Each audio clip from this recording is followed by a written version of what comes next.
We're back to the Horns Up Talking Texas podcast. Fisher, Snacks, Kreider, and the Quan Cosby. Get your horns up, cuz here we go.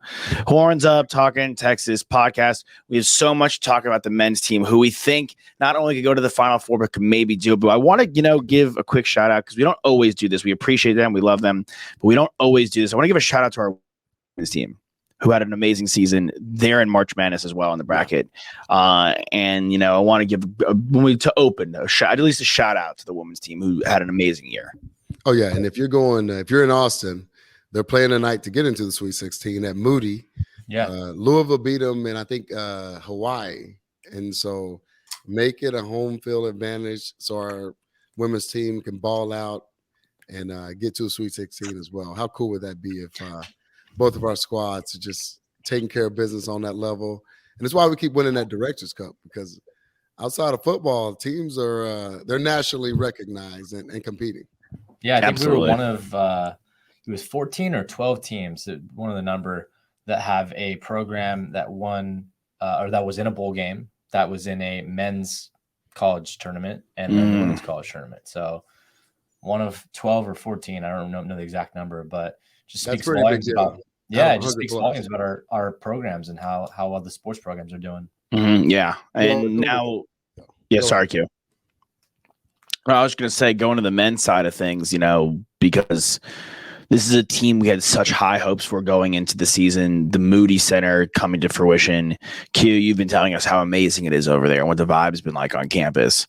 And, obviously saying again, like, what a great job the women's team has done. It's really remarkable what the players on our men's team have overcome. It's crazy. Like, the Beer not only gets fired, but then gets hired. It has to be such a weird, like, all of it has to be such a weird feeling. It's in the news. It's so bizarre. But both these teams, Colgate and Penn State, are two of the top 15 3-point shooting teams by percentage in the country. Colgate was number 1. Penn State was number 11. We're going up against Xavier in the Sweet 16, which I believe 3, something like that. Penn State shot under 30%, so did Colgate. Penn State came rip-roaring back and even took the lead at one point. Yeah. Over half. Two halfway. was driving me crazy. He was getting under my skin a little bit. I'm okay with you hitting threes, but he's throwing up his fraternity signs.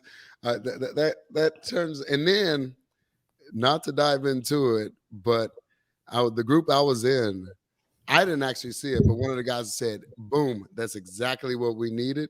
And that was when the Penn State kid threw their horns down. Uh-oh. And I'm going to tell you, dude, it's crazy how it works. But we had a 10-0 run after that. Yeah. I mean, that was the whole exactly. My whole point is this, it's kind of been our MO. We were sitting out here and like someone's like, all right, Texas always chokes. Always chokes. It's been our MO in basketball and football. They always, and it was like, let's be real. Like the whole football season, we were always like, it came down to one play. I mean, we talked about it with Griff, with Vaccaro, Pascas, like it's one play, like every time. It's not like, just like an avalanche. Like I could literally think of one game over the last 2 seasons since we've all been doing this together in football, where there was that Iowa State game last year where we got blown out. Outside of that, it's always come down to like 1 or 2 plays. And in basketball, it's always been a situation of, and I'm sure Shaka is a great guy, but once again, he's choked. He was the 2 seed. I mean, again, Michigan State's riding that narrative of like the unfortunate tragedy that happened on their campus. Yep. I would also say that just to our point this season, we've handled adversity so well, as you said, but it's almost like we played better under pressure when the team is breathing down our neck, right? Like we've had games where we've had to come crawling back from a deep hole at halftime, right? Being a great second half team all season long. And so, we're cruising for a while in this Penn State game. And then all of a sudden they come back. And then we said, no. You know what? Let's not do that. Dylan Dessou, take over the game and close it out. Dessou, how nasty. 28-10. But again, here locally, everybody's saying, yeah, that was insane. He took over. They had 0 answers for him. But that's been Dessou for like the last 2 months. Right. Mm-hmm. Honestly, I mean, we talked so many early on in the season about, we kind of have a big man, but we don't. I mean, Mitchell is actually the skier and has a little, have a couple of inches on Dessou, but that dude has been a baller. Rice been our guy too off the bench. He was off. We were 1 for like 13 from 3, and to find a way to win on that level, it was nice. It was sweet. Yeah. It's nice that Dessou's a hometown kid too, growing up in Pflugerville, always wanting to go to UT, and then finally, transfers over from Vanderbilt. Last season was okay, but fully coming to fruition this season and putting the city of Austin on his back. They always flash his parents in the stands. Yeah. Always flash his parents in the stands. I saw pictures of him as a kid. He had Longhorn gear all the time and went to football games and basketball games. Like, he adored the Longhorns. Yeah, I was going back to what I was saying. Is like in that same vein that y'all are talking about, Dessou, our team, like the narrative has just shifted. Like Dessou is no longer the big man that we thought who could be X, Y, and Z and can't rely on. He's the big man that is and we can rely on. We are no longer the team that chokes the game away and gives it away and gives up a massive lead and can't hang on or can't shoot ourselves back into the game, can't get to the line. We didn't go to the line a bevy of times. We went 8 of 11, hit the clutch shots on the line when it counted. Serge Rice went 1 of 6 from 3. He was cold, like you're saying, Q. He still found a way to get 13 points. Yep. Which has been his whole MO. He finds everyone's like, oh, like the pump fake, the 3-point shot.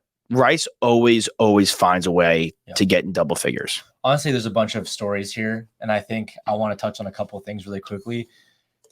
With Dessou being the hometown kid, I don't know if you saw this, Q, but Garrett Wilson for the Jets ended up going to Ohio State, right? And grew up in Lake Travis, went to Lake Travis, didn't commit to Texas. I think tweeted out and he said, it's good that, the University of Texas is finally giving recognition to like its homegrown talent and it's coming to fruition. Something like along those lines. Right. Yeah. And it's been a thing of ours for a long time that like, we can't close on the Austin guys, local guys. Like, we're talking about Garrett Wilson, but there's been a bunch in the past. Smith and Jigba. Yeah. Homeboy, went to Oklahoma, the running back, big. Oh, Pirine. You had Higgins went to Stanford. Coach Kennedy, my old coach, stole him. So, there's a long list. And then the quarterbacks. And that was always hit or miss from that standpoint. But, yeah, no, he's right, though.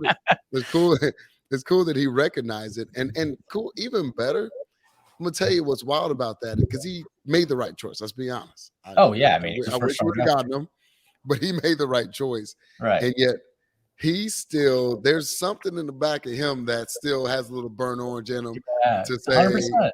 It's nice, must be nice. So kudos to Dessou though, because he did make another choice and we had the chance to come back. But one thing I was going to say earlier is y'all said it all. Diversity, the blah, blah, blah, blah, blah, blah. Rodney freaking Terry. Yep. What a freaking unbelievable job. What else? What does he have to do? What is nothing. You're nothing. Dude, he's got his job. Insane to me. And I'm gonna tell you the narrative that I'm thinking in my head. And it's Monday, so I'm already off. You announced today. You announced Wednesday. He's our guy. You already see. You got Coach Ogden bear hugging him and him wrapping his legs around him like they're kids out there. You have the players at the press conference saying, "Are you kidding me? Give them his flowers." And so, can you imagine? And I go back to a very different scenario, but I was playing when Ray Lewis was about to retire. Yeah. In the psychological aspect of professional sports or college sports or high level sports, Ray Lewis knew he was going to retire. He could have absolutely waited to the end of the year and did that. But when they squeezed into the playoffs, he did it at a press conference, and they end up winning the Super Bowl that year. They were not the best team that year. But they end up winning a Super Bowl because when you have something on that level, psychologically, when you're playing for something, you're always playing to win. But when you're playing for something even more, that's bigger than you, like they would for how excited they would be for RT getting that freaking job. I like their chances when the way our D is playing, the way our offense is answering.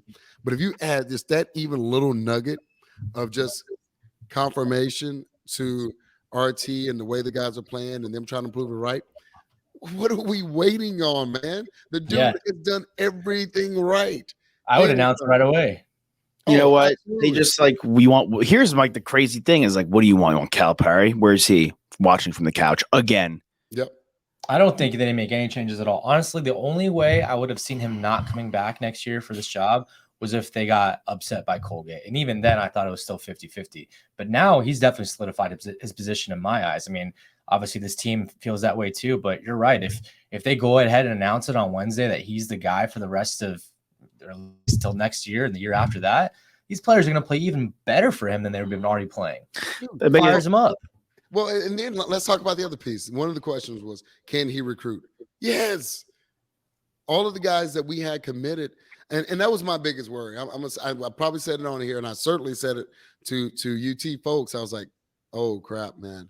I hope there's not a mass exodus. And not that I thought there needed to be, or even that I doubted Rodney Terry, but that's the nature and culture of these kids coming out these days. So I was like, oh, man, here we go.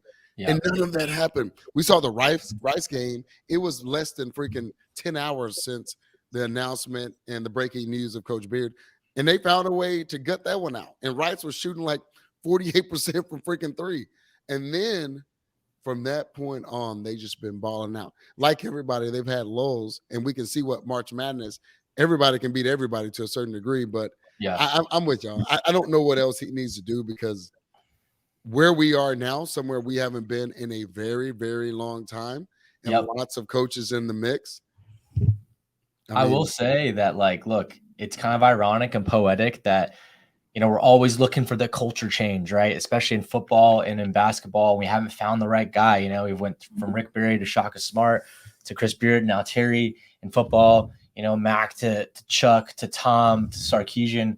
And the fact that Terry was just right underneath our nose, you know, on our staff, we didn't have to go out and do this grand coaching search or anything like that. And look, culture's shifting. Like, sometimes the best things are just right underneath your nose. It's Herb Brooks, man.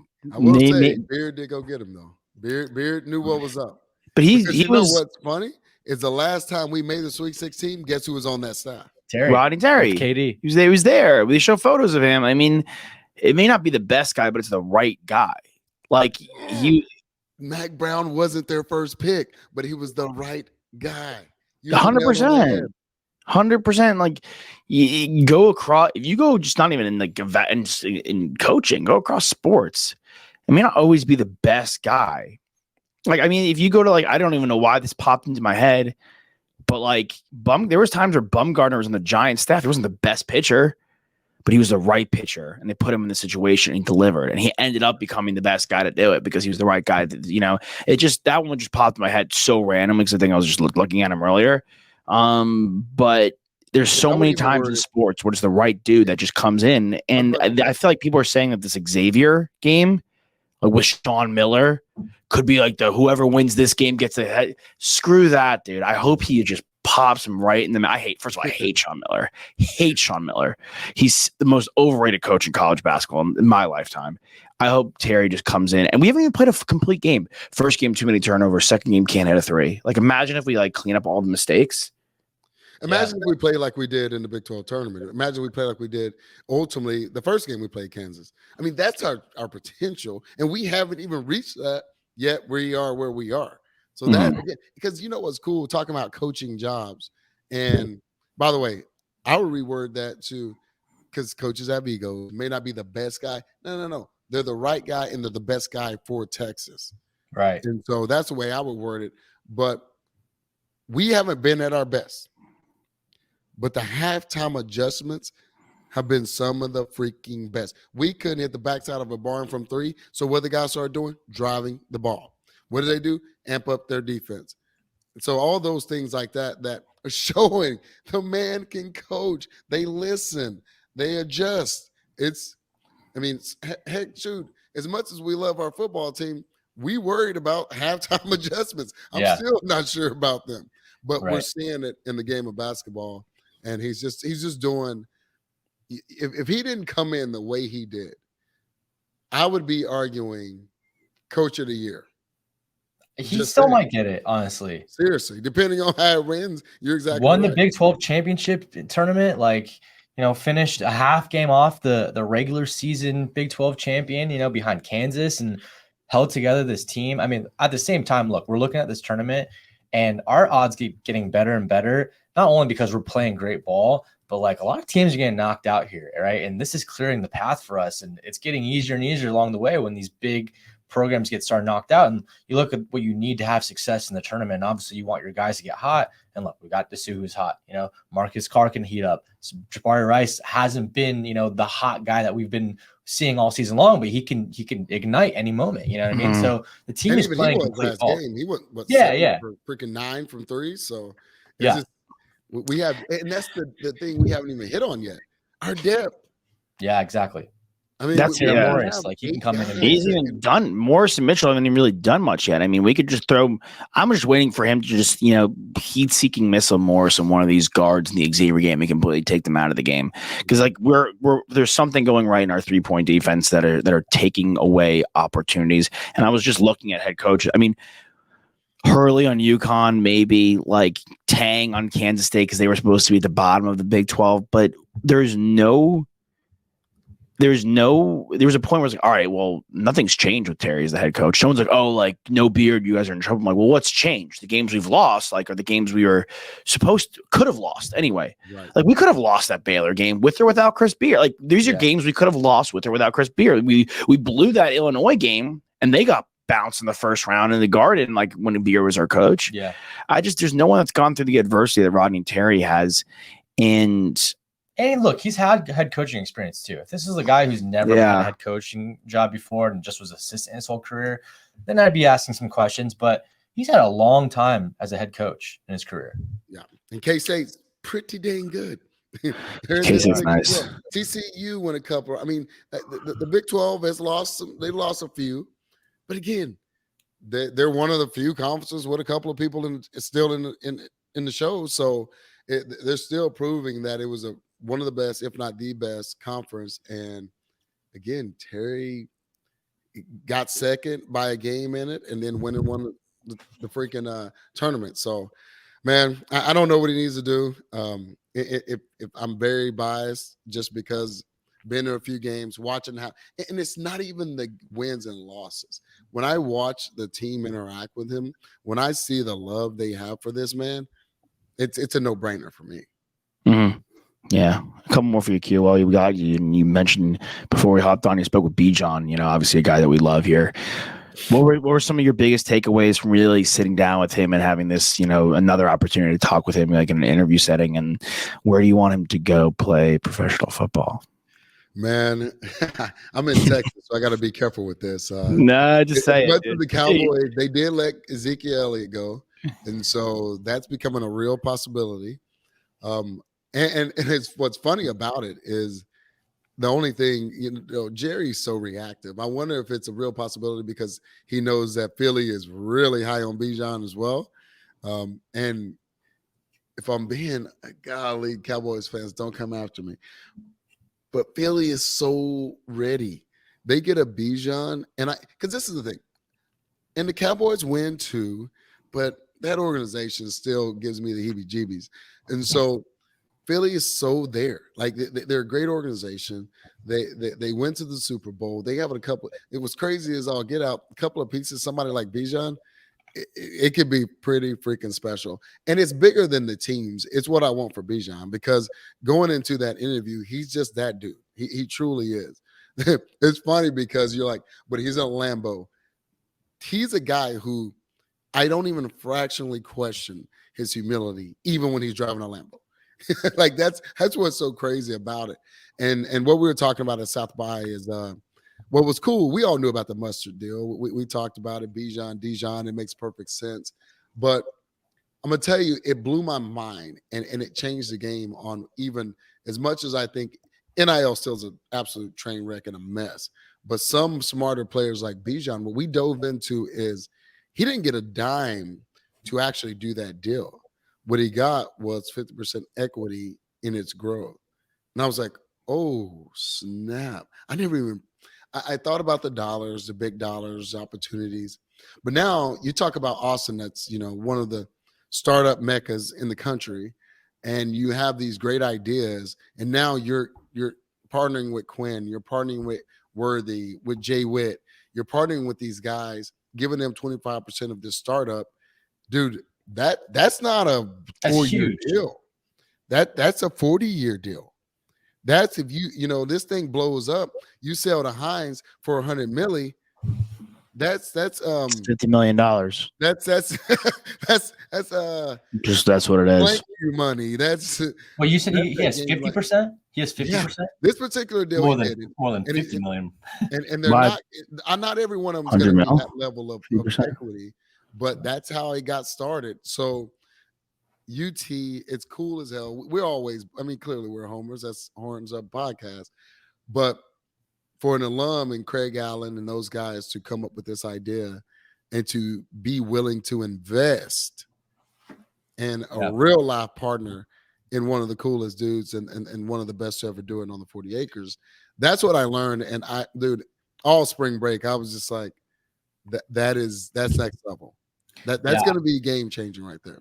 And I think a lot of this NIL stuff, and Bijan's just great case in point here. Look, I think guys who played before you and even guys in your era, Quan, like a lot of them weren't good with managing their money. They didn't have people, on their team or behind them that were taking care of them, right? Like see a lot of guys that go broke and, they don't see any of the money they had when they made in their careers. And I think this NIL stuff, before they become professional, gives them perspective, and they start talking to financial managers at a young age, right? And they start taking care of their finances and be smart with their decisions here. It's good for their growth as a man, going forward, or a woman if they're, making money off NIL as well, that, they can get this done early. They can plan for the future. And in Bijan's case, getting 50% of a mustard company, you're right? If they sell to Heinz, for 400 million, he's getting 200 million. And then another thing we talked about in the partnership was that certainly you sell, it blows up. But we know the lifespan of running backs. I think Bijan's going to have a very long career because he's but very long, could be 7 or 8 years. But one injury away from not, I mean, yeah, 7 or 8 years, he's still in his 20s. But this is an opportunity as a partner, and especially the equity owner on that level. You finish, you're now the CEO of that company. What?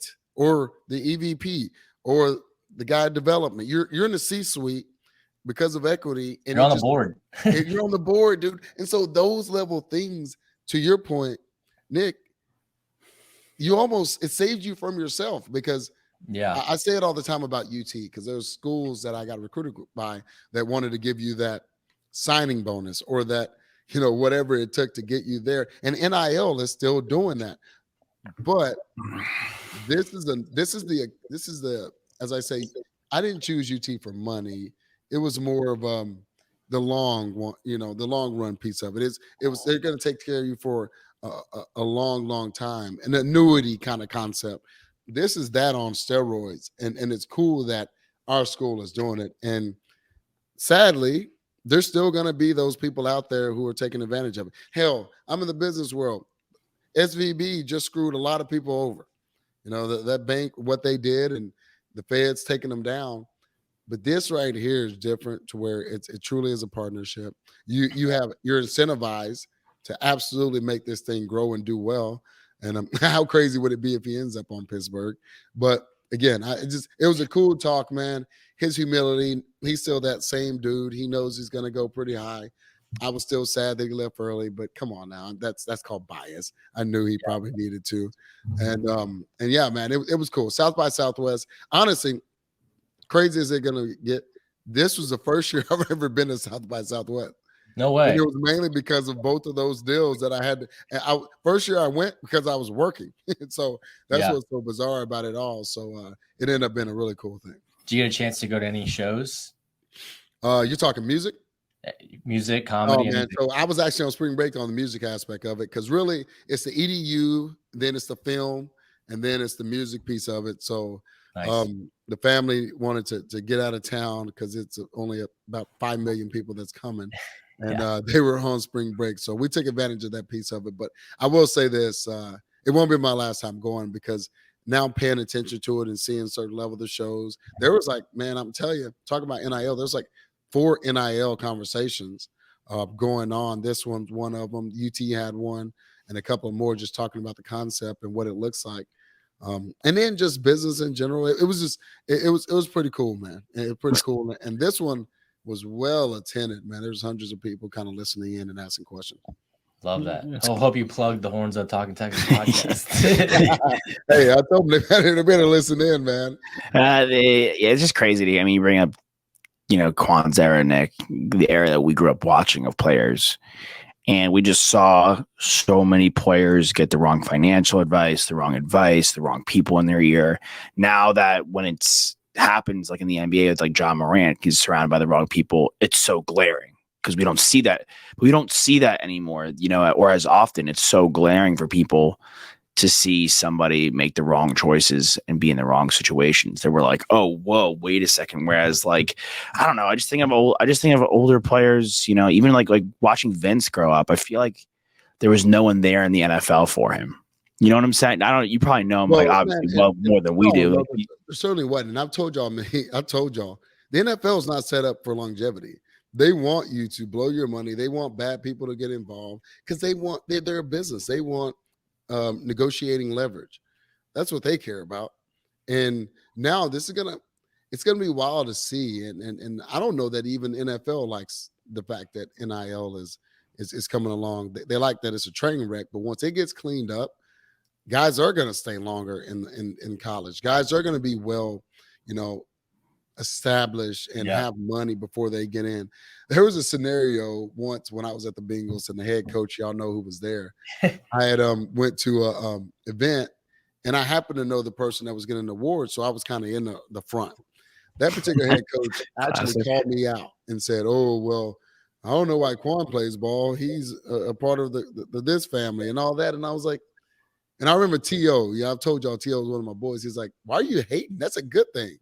Like, do you want guys to be begging you?" And sadly, there was an underbelly of that culture in the league, and they wanted guys to. You go back to the lockout.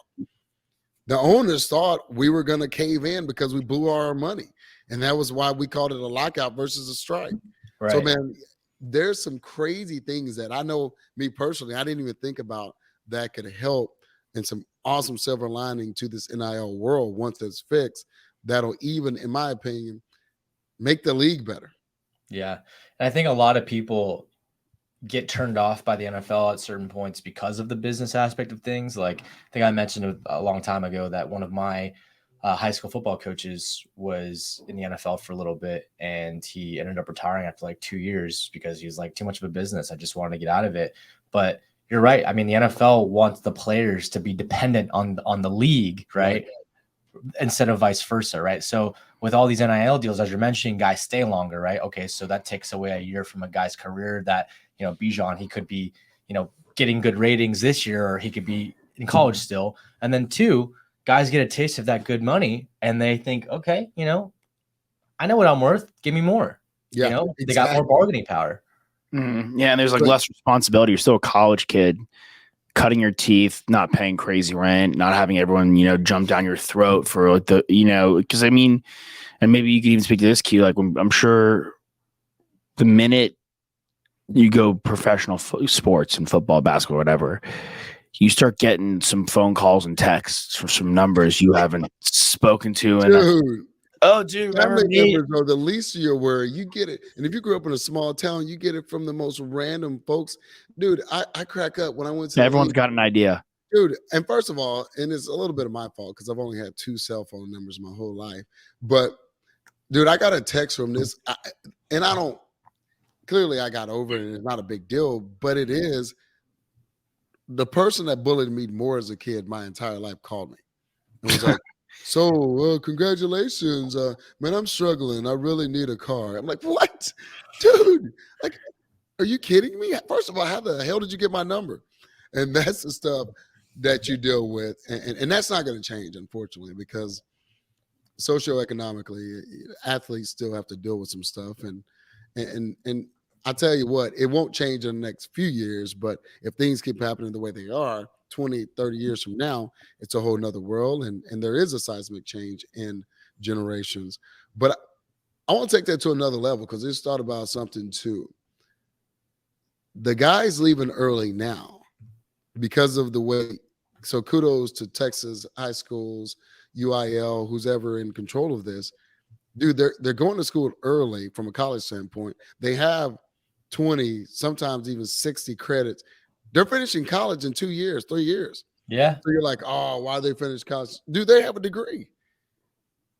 So not only are they getting this NIL love because they took care of business in high school, because they took care of business in college, they actually have graduated. Mm-hmm. You know, and so there's so many things that's happening that it gets scrutinized. I get it, especially some of the old schools. I don't want to pay them, don't want to do this, but it's a lot of good coming out of this, and I'm seeing the benefits already. And especially, like I said, after this conversation that I just hadn't even really thought about, dude, it's pretty sweet. Yep. All right. Well, speaking of sweet, we will see you guys. We'll see you guys before or after the Sweet 16. I feel great. I feel really good. I just feel proud for the first time in a long time. I mean, we really focus heavily. The baseball team's done wonders. The women's sports have done wonders, but let's not be shy about it. We focus on the men's basketball and men's football heavily on this podcast. And in the first time in 2 years, I feel really proud of like one of these two programs. Dude, that couldn't put it any better. I put it. I was talking to someone the other day. I said, golly, man, March Madness has been nuts. But you know what? It's a whole nother level when you have your team participate in it. Dude, it's a whole nother level. I've never felt this way before. We're going to I'm watching like meaningful basketball on Friday. Like I was talking to my girlfriend. I was like, yeah, like we have the horns on Friday. She was like, all right, I may like go do something else after. I was like, whatever, like do whatever you want. I was telling my girlfriend, I was like, this is so awesome that literally every single game that the Horns are playing is like a massive game. You know, like it's not like a basketball game that's like, okay, we lost, whatever. Like this is a winner go home every single game. The stakes are so high, and every time we score, every time we take the lead, we fucking going ham. The crew in LA was massive. Yeah. We threw a party in LA, Q. We went to freaking Cover 2, which is not too far from my house. And because I had to come home early for a speaking engagement, my family stayed in Houston. Dude, my whole crew is texting me. They're like, all right, we got this plan, that plan, that plan. We need to be home by 6:45. Now the game started late, but that doesn't matter. And we're texting the whole time. And then they watched the girls' game afterwards. And so, dude, and by the way, that was a restaurant/bar.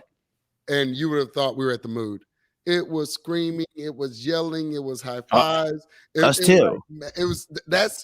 I told the players a long time ago and they laughed at me. This city is better when y'all are winning. It is evident, and we're seeing it at every spot, at every corner. So it's pretty cool, and we're proud of those cats. Keep it going. Keep it going, boys. Horns up, talking Texas, Fisher, Snacks, Credit, and the Quan Cosby. Took 'em.